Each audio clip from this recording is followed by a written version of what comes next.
purpose-specific triggers and conditions. So it introduces new ways to trigger automations or assign conditions to them. So if you have been using Home Assistant for a long time, and using YAML as your automations, you'll be very familiar with the numeric state trigger, numeric state conditions, and this trigger and the state conditions.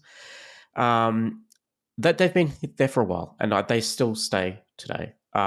But this new feature flag, or this new Home Labs feature, introduces some new trigger and condition types, which are more granular and intuitive, which I will agree with. So, for example, when triggering a media player that changes to playing music or with a volume control, for the volume changes, you would look at a state change event to either playing or the numeric state change event of the volume changing. Um, Now you can actually target the media player once you've enabled this feature through the UI. You would say, okay, and this enabling this feature does change the UI, which we'll explain in a minute. You would target the media player, and then there would be an action. The media volume has changed, or the state of the media player has changed to this. Um, this I think has made my logical brain like thinking of, okay, yes, this is how I would want it laid out, right? Like I've struggled with the current automation editor, and I do have some technical questions that I do want to ask you, Frank. So, yeah, have Going I back a explained little that bit, enough? yeah, Please. I don't know. Like if you, I find it hard to explain this myself as well. Still at this point, and while we're recording this, I'm still working on the release notes as well. What the text is in there, I'm not 100% fully happy with the flow of things. But in the end, we've been doing a lot of automation changes lately, right? We added the sidebar, for the split view, the redo has been added. Last release, we changed the way targets work, the target selector. So you had like an extra window to walk through your house and select the right targets, and that overview, which targets affected actually which entities, to make it more insightful. If you target like turn on the lights in the living room area, which lights would actually be affected and turn on and off, things like that. So we have made a lot of changes, and these were actually all precursors to what we're doing today and what's coming to be here. If we do and talk about actions actually have a few things that we all already like. Turn on the lights in the living room is something you can do, right? You can do a turn on action and point to the area of your living room, and it will turn everything on there. But this is something specific to actions, which is kind of weird because you probably want to do the same thing into triggers and conditions as well. Are the lights in my living room on? Or in case of a trigger, is there a motion detected in the hallway? If you have multiple of those motion sensors, you want to do maybe stuff like that. So that's feature number one. We're going to bring target support like actions have to both triggers and conditions. So you can actually say, I want to be triggering something if a motion is detected, although that's a bad example because that doesn't land in this preview feature yet. But if a light turns on in the living room or a media player in the living room starts playing, in my case, I have multiple media players in my living room. If any of them would start playing, I want to trigger this automation. You can do that now. And this is a very nice concept because if you keep your home organized into areas or labels, even like Christmas decorations, Christmas is coming, I can definitely see a Christmas decoration label, right? You could trigger or build conditions and actions now around such a thing, which means that you no longer have to change the automation. I could add more Christmas decorations, assign that label to it, and it would the automation would just pick it up. And the changes will be picked up immediately as well, right? If I add a motion sensor or a Christmas decoration or whatever not, the automation would immediately adjust without me touching it even, just because I categorized it as such. So that's feature number one, basically, that we're doing, and I'm really stoked about that concept. The other concept actions had, which triggers and conditions didn't have, is the concept of way more granular. If you go into an action, you find like the light that turn on. There's not a generic one that you need to program. We had that back in the day. Back in the day, we had call service, and then you selected the service.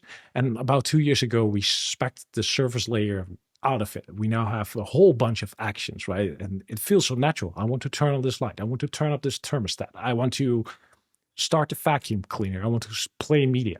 That's the thing, the action you want to take.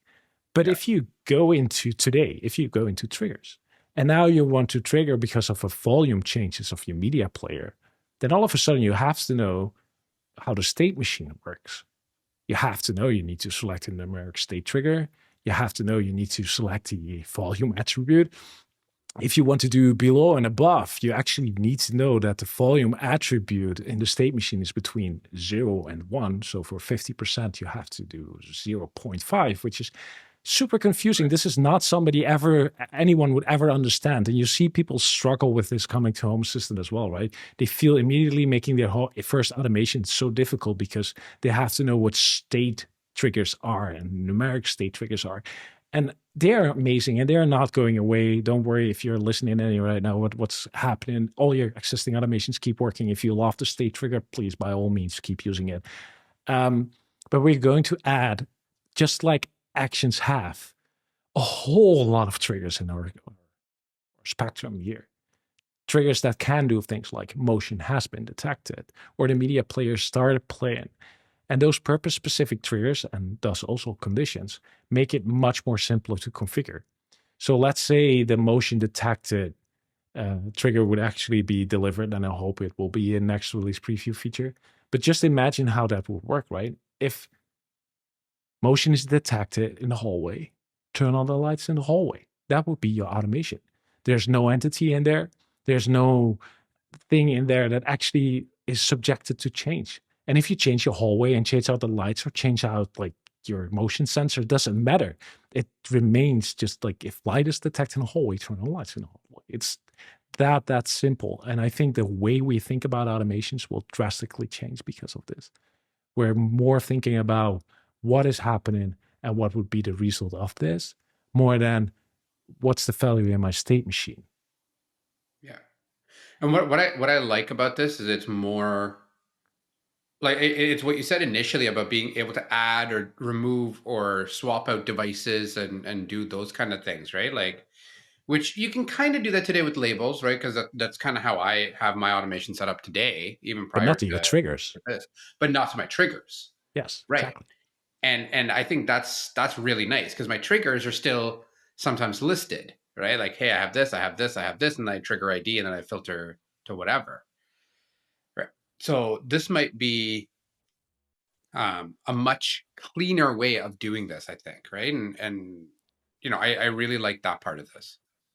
If you have ever tried to automate with an event entity, like doorbell press on an event entity, you probably will have known this struggle that if you like set the specific trigger for this trigger type, doorbell pressed, for example, it would like only work the first time and not the second press because you need to know how the state engine works in order to do this right because you need to Yeah, detect what type of press was done in your condition, not in your trigger.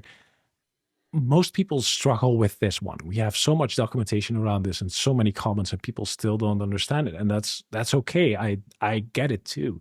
It is difficult, but you shouldn't have to care. So we are now going to make a trigger, also not in this release. The PR is open, it didn't make it, but it is pending. We want to make a trigger that makes this easy, right? Is the doorbell has been pressed. Play a sound on media player. That's what we want to do in the living room area because I don't care which one, right? To just announce it on these floors, for example. Things like that we yeah, want to do. And that is so much more natural thinking. And I think it will be so much easier for new users coming to Home Assistant as well. yeah, yeah. That's really and obviously the YAML structure will have to be reverse compatible as well as Sure, we the always new have. new version will. Yeah, yeah, and i.e. if I'm just thinking because I really love the copy paste ability into Home Assistant now, right? Copy a YAML, just paste it into there, and it just all shows up. So that'll be really nice too. There, So if you remember, if like then that gives you an idea how long we're already playing with this. yeah, Um, we- uh, uh, uh, I think it was earlier this year, maybe even beginning this year. We changed the syntax of the YAML a little bit. Became trigger, and the platform became trigger in YAML, right?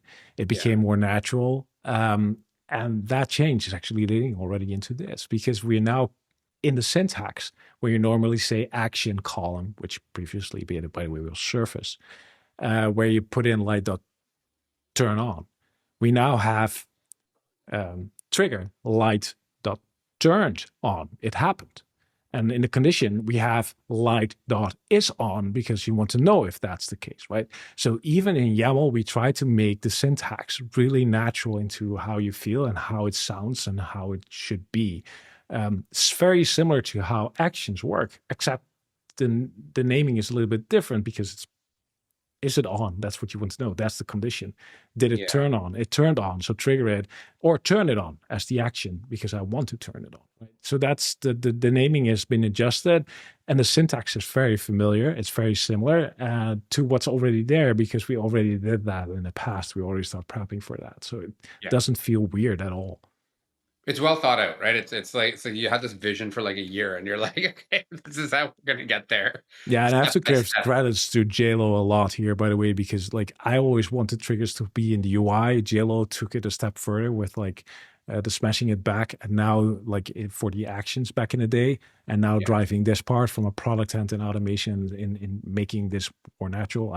The poor fella has been working with all these, like figuring out all these triggers and conditions we want. And circling back to the labs, by the way, the amount of triggers and conditions we come up with in a Home Assistant in this way, right? Light turned on, light turned off, motion detected, gas leak detected, water detected, media player volume changed, the boiler starts heating, the temperature on the thermostat has been turned up or down, or a sensor between some range going across a range, or whatever. Like the amount of triggers and conditions we can come up with is insane. For actions, we have done this for years already. It has natural grown. But for triggers and conditions, not. And this is where labs comes in. Because we cannot build and ship all these triggers in one go. So if you now turn on labs, you will not have a complete feature set. There are tons of triggers and conditions missing that we still want to add. So hence, this is a perfect candidate for a preview feature. The feature set is not there yet. And for the new triggers and conditions we've added, we want to know if they're feature complete. And give that feedback, right? As yes. saying, hey, you guys forgot, I don't know, gas detected, right? You mentioned that, like, some of that. So I do want to ask a bit of a technical question. It's something that's, we've had some listeners, come in over the years and ask us too. So in software development, there are many ways to skin a cat. And we've seen it, Bidrako's done so much like optimization. We hear about all these optimizations he's done in the code, right? He still does, but at this point, we gotta assume. In some way, like when we're creating home business automations in YAML, we are creating, we're coding to a certain degree. Does this the purpose-specific triggers at least, will, instead of now us triggering on a generic state event from the state machine, we're now triggering only on, for example, a media player changing its state. Does that make, in the underlying hood of the automations, does that make these automations more optimized? Like instead of every trigger having to look through the whole state machine for its event, it's now needing to look just for its specific type of trigger? I can answer this. There are two things to this. First of all, I know most of the triggers we're introducing are actually under the hood just relying on the state trigger, right? They're building on top of the state trigger and making it easier. To give you an example, many people struggle with unavailable and unknown data and unknown states and triggering and toggling between those states, from, to, and then not from, and not from, and not to. Things like that we extract away. We're not going to ask you for attributes in these new triggers or for like handling certain unknown states and things like that. We'll all take care of that for you in the same default way. So you just get triggers on the doorbell press, for example, and not have to think about how to handle that and how to handle unavailable and things like that.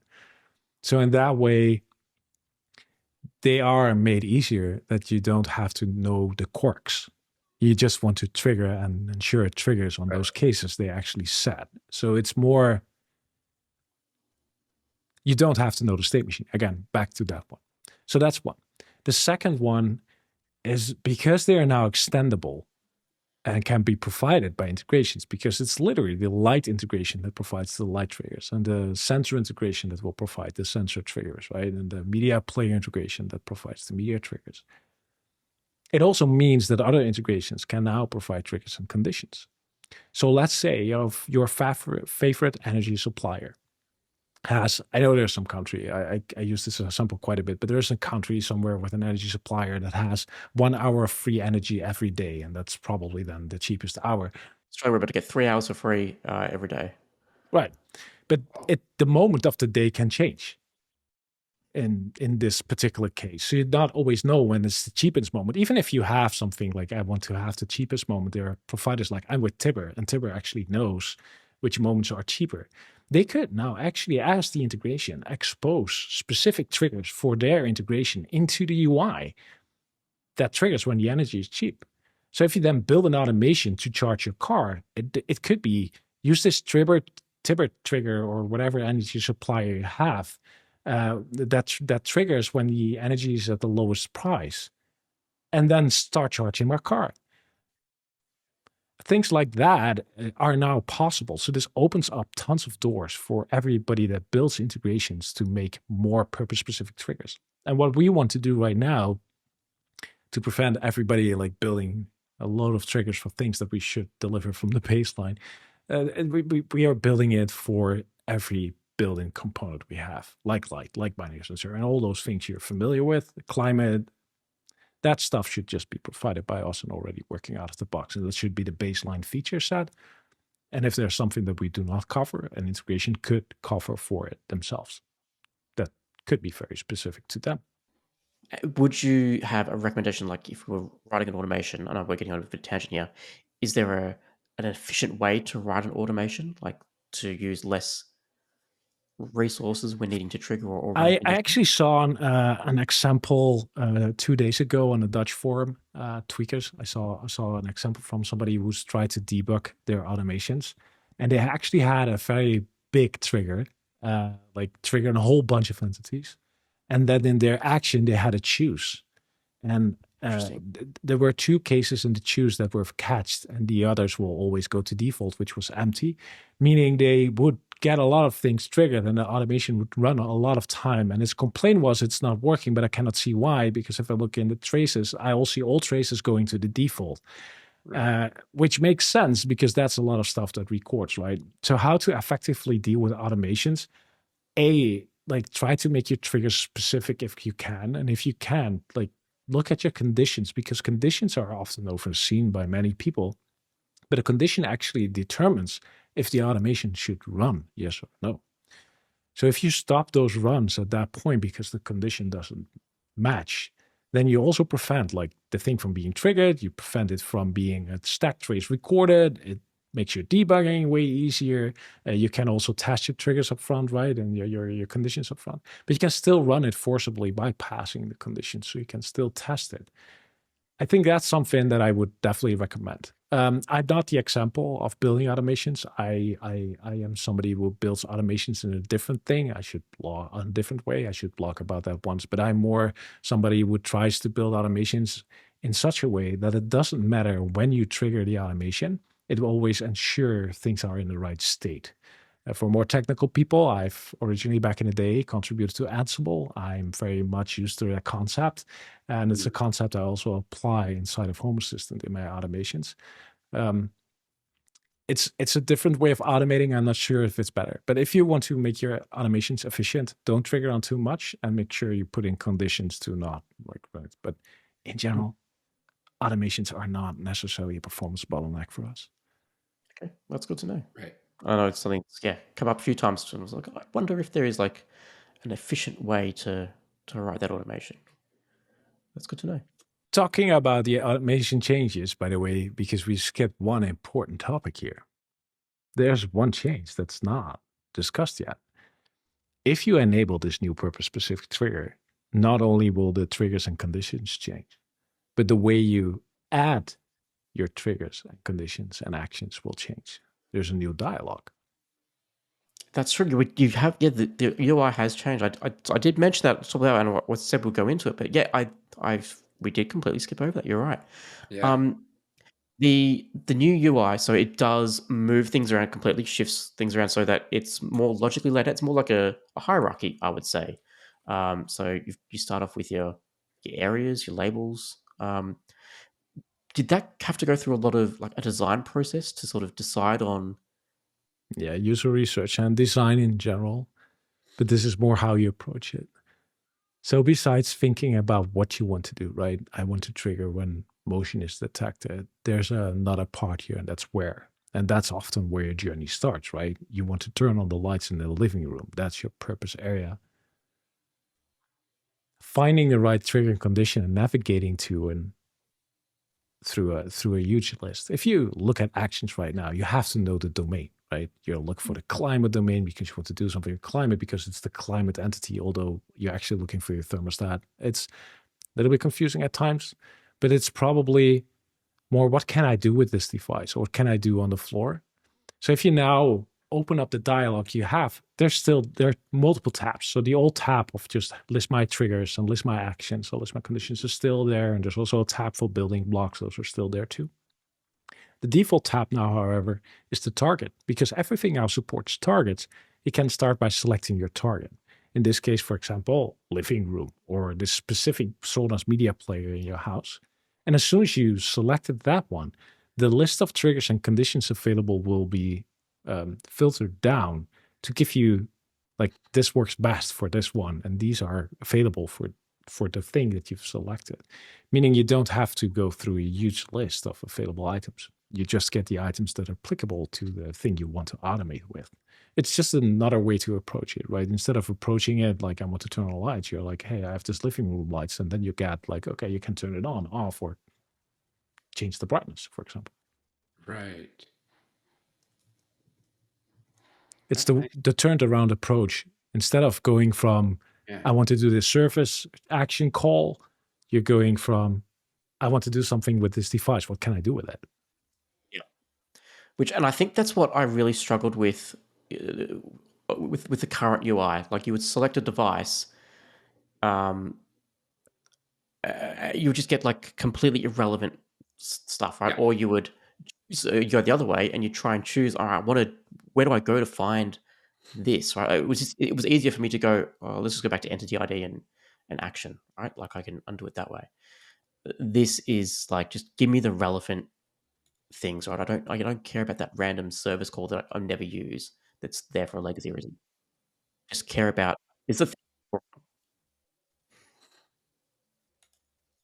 Make the Understood. navigation better. So this is it depends a little bit on how you want to navigate your home and how do you want to add this. But the both are now in there. Some people just like to filter down.